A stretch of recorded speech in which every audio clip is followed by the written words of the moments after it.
Good evening guys and welcome back on my channel with a new English video. Today I want to talk about different topics and I want to talk about different topics with you.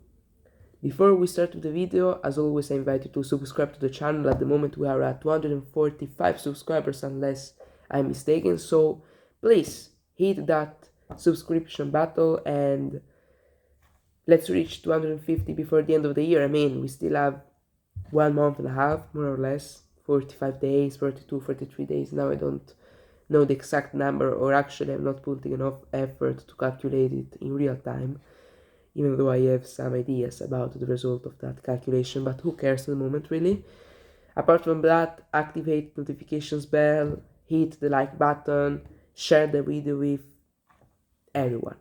Literally, if you know someone, share that video with him or she or her. It's her in this case. By the way, there is something else that I have to say to you, that I have to remind to you. I don't think that I have to remind anything else. Probably subscribe, notifications bell, hit the like button, share the video and comment down below in the comment section. What are we going to talk about today, guys? Today we're going to talk about, actually tonight, it's almost night. No, let's say today. It's easier. I mean, it's today's evening, but let's just say today to make it easier. As you know, I'm not a mother tongue. I'm not really good at English. My English is, I wouldn't say average, but I wouldn't say that my English is elite because it's not elite. But by the way, let's come back to the point that I was making. Today I want to talk about the 2023 season as a whole, and I want to also introduce what is the 2024 season gonna give us, or at least I'm not gonna talk about predictions, or maybe I'm not gonna judge top players' seasons, but I'm just going to talk about some stuffs about this season and the next season, and the most interesting thing about the next season, or at least I'm gonna share, maybe I'm gonna say what I think about what's going to happen in next season. So guys, let's just start. So I think I have to speak slowly because I don't want to make a lot of mistakes. I'm 100% sure that I already made like 15 mistakes in this video, but who cares, really. Mistakes are meant to be made and mistakes are necessary. If you don't make mistakes, you will not learn how to correct them, because if you make one mistake, you are one step closer to getting the right answer. It's just as simple as it gets. It's an equation, but that's another thing. I mean, as you know, I always talk a lot when I record videos, and I hope that will not be a problem for you. Guys, let's talk about tennis. Let's finally talk about tennis, because in 3 minutes of a video I didn't talk about tennis for a single second. So as I was saying, I want to talk about the 2023 season in general, and maybe talk about something of the 2024 season, because I think that the next season is actually going to be an interesting one for very different reasons. Let's start with players coming back, and let's start with what has happened in the 2023 season. For example, a player that is going to be back, and a player that I am very provocative about, is Rafael Nadal, known also as the clay court master, clay court king, French Open dominator, however you want to call him, however you want to remember him. Rafael Nadal is simply the greatest clay court player of all time, statistical wise. Stats is better, but I made a mistake for sure. Now guys, I want to invite you to do this. If there are some mother tongues, or not mother tongues, people who speak English better than me, because I have friends of mine who say, you are a god, we are a god, you are a god speaking English. I say to them, no, you're just ignorant, or at least you want to ignore the truth, because I'm not a god in terms of knowledge about the language of English. Forget about that. So since I know that there are a lot of you who speak English way better than me, correct every mistake that I did. Don't worry about how I could react to maybe reading that comment and being disappointed with your attitude. Don't worry about that. Please write down all the mistakes that I made throughout the video. Do that, please. That would be really appreciated. And I know that there are a lot of fans of mine who know English and speak English better than me, and they do it by far. It's not even debatable. But now, let's talk about tennis, and I don't have to distract myself. Let's put it in this way. So, in the 2024 season, Rafael Nadal will be back. That's a very good news. But, as I've said multiple times, I don't think he's going to be competitive. It's not because he's not going to try to do it. I'm 100% sure that he's going to try to be competitive, but I don't think he can be competitive for different reasons. Let's start with the first one, age. And someone will tell me, Djokovic is 1 year younger than Nadal, but he is still the best player in the world by far. He won 3 Grand Slams, he reached 4 Grand Slam finals, he was 3 games away from achieving the calendar Grand Slam.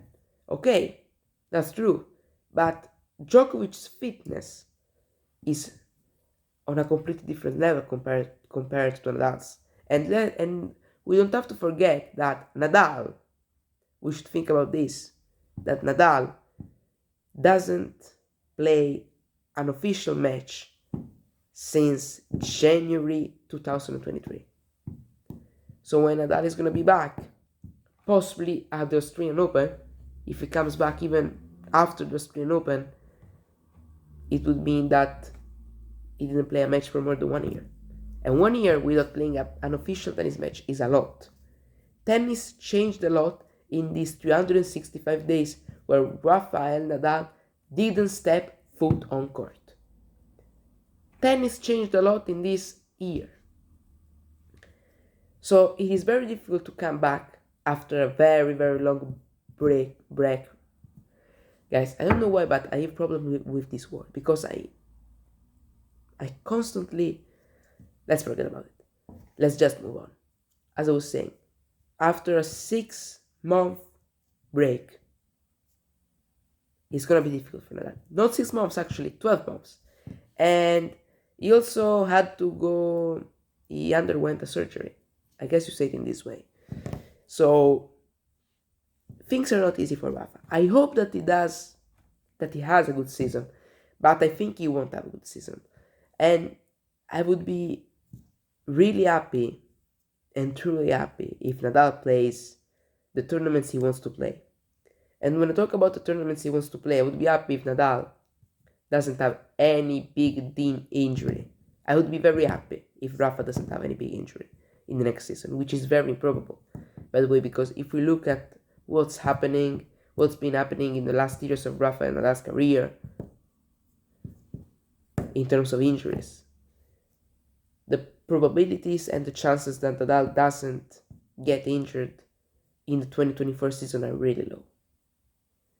And I'm not exaggerating. Or actually, I want to say another thing. Are not really low, actually, but I want to say that, let's talk about 2023. He injured the whole year. Before, at the start, when Nadal officially told to the world that he had an injury, psoas injury, I think the Masters called it that way. He communicated by his social media profiles, he said that he was going to be out for 6 to 8 weeks. Then those became 3 months, and now he will be back in 3 months, 1 year in total, considering that he doesn't play since the Australian Open. So Nadal has been continuously postponing his comeback date. That's not a positive thing, without any shadow of a doubt. That's not a positive thing without a doubt. Let's talk in an easy way. I don't want to talk in a difficult way, because since I'm not really good at speaking English, if I am speaking in Italian with you guys, I can even say difficult words and difficult sentences, but I'm speaking in English. And as you can all see, my English is not excellent. Let's see, it's decent, but it's not excellent. Don't comment down saying your English is perfect. Your English is as good as a mother tongue's English. Or well, that's an exaggeration. No one will ever say that, or at least no one will ever mean that, even if they say that. But I don't think that my English is exceptional. Maybe if you think that it's exceptional, thank you very much, guys. It's not what I think. It's not what I believe. I think that my English is, we can even say good, even though it's too much. Let's say that it is decent. Let's say that it is acceptable. And today I'm not even speaking really well. The reason why I'm doing this video is because I have to speak better. I'm pissed off today, really. I would like to destroy this table right now while recording this video because I'm not speaking properly and I'm not reading properly. I think that I can speak way better, although probably despite is the best word, my English is not exceptional. But now, talking about Nadal, as I've said, he spent 1 year without training, 365 days, 12 months, and he has to come back at 37 years of age. Very improbable. Very improbable. I don't think he will have a fantastic season next year.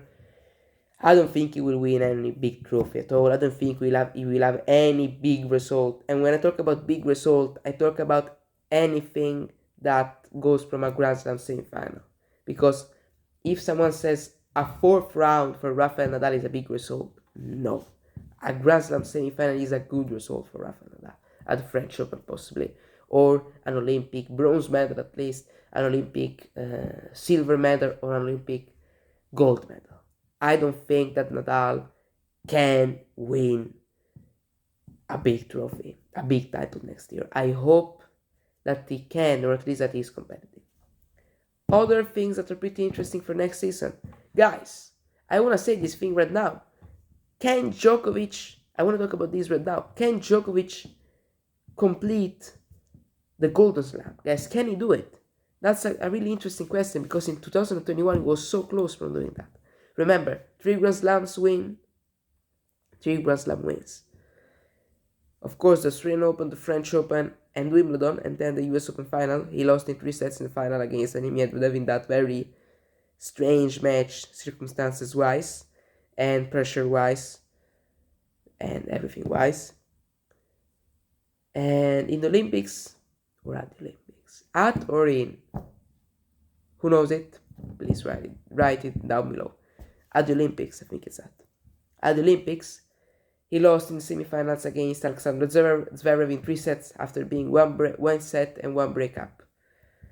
So, guys, he was really close from doing something that was only done 33 years prior, because Steffi Graf managed to complete the Golden Slam in 1988, and Djokovic was very close from doing that in 2021. Let's see if he can do it in 2024.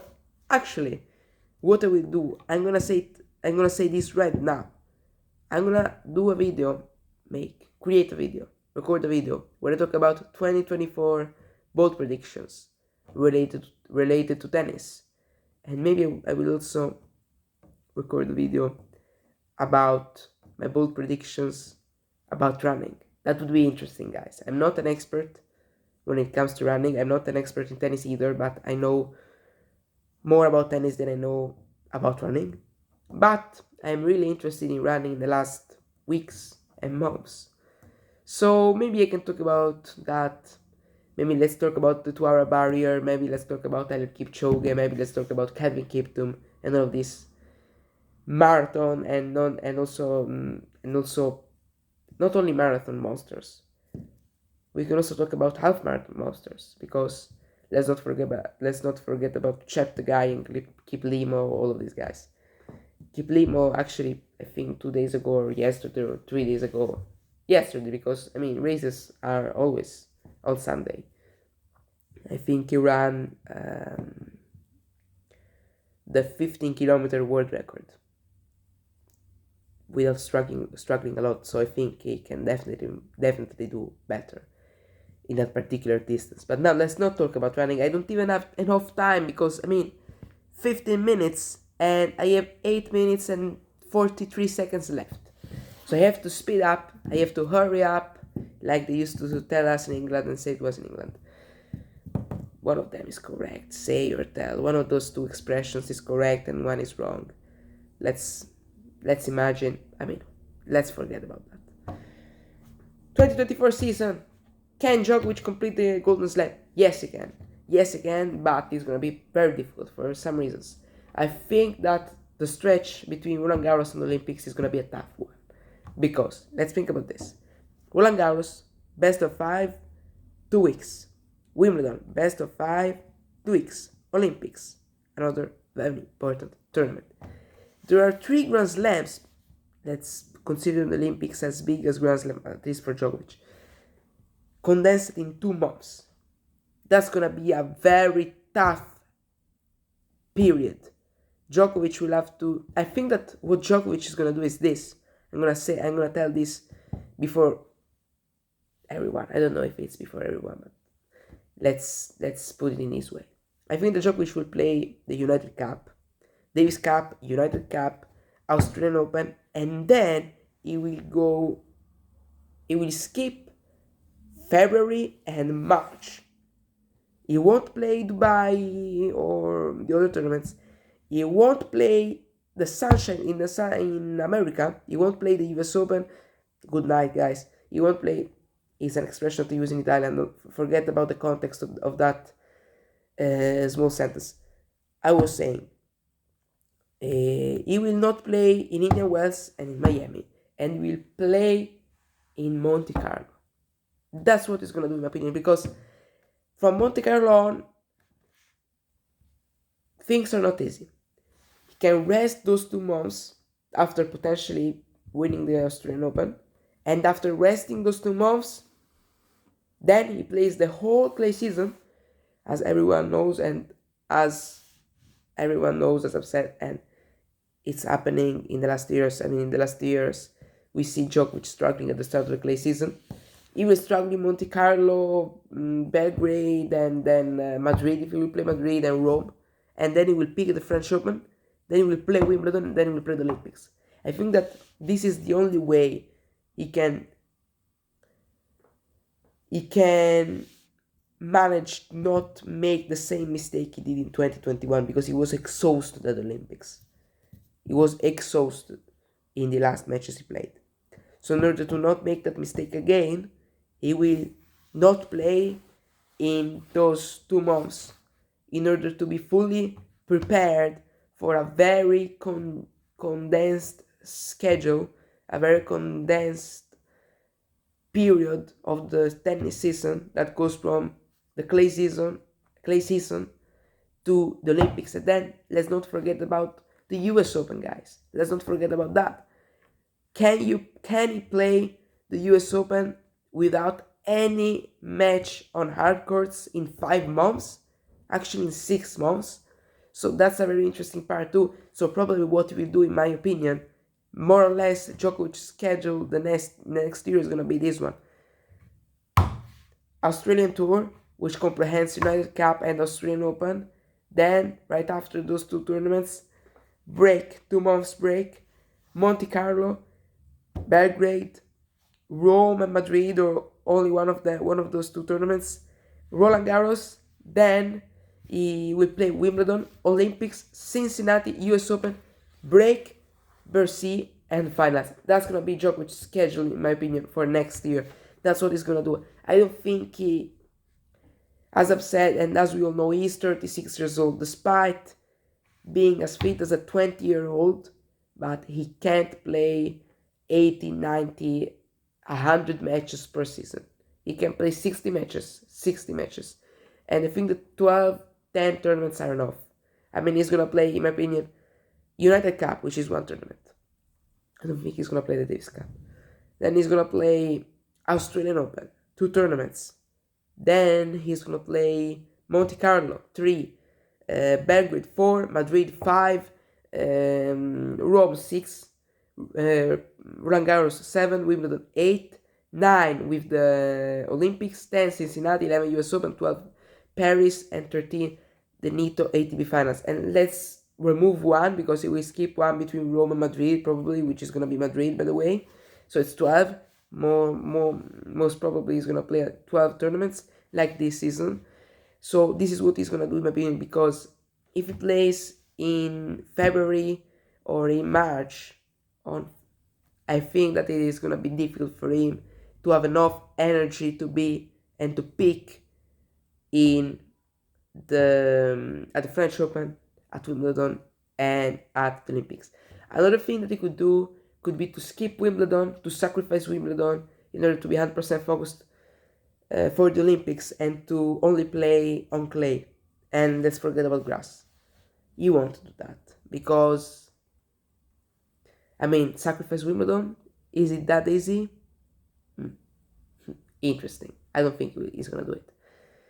Now let's talk about the best players in the world for next season. I'm pretty sure that the best players in the world for the next season are gonna be Djokovic, Alcaraz, Sinner, Medvedev, Zverev, and Rune. Those 6 players are the guys who are gonna finish the season in the top 6. Then the other positions are pretty interesting. Rublev, let's see what he can do. Same thing goes for Tsitsipas. Tsitsipas didn't play really well this year apart from the Australian Open and maybe a small part of the clay season. Nadal, I have some doubts about Nadal, as I've said, but let's see if you can prove me wrong and if you can silence me. And then there are also other players. Musetti, I would like to see Musetti having a very good year, but a very good season, but sounds difficult. Seems difficult to me at the moment. I have other things to say, but I can't say other things because I don't have enough memory and enough space in my tablet's memory, because I have only 23 minutes and 52 seconds. I only have 23 minutes and 52 seconds available. And right now I am at 22 and 36. Guys, thank you very much for everything. Really, subscribe to the channel, notifications bell, like, share the video, and comment. Thank you very much, guys, and see you tomorrow, or I won't say tomorrow. See you in the next days for a new video. Bye.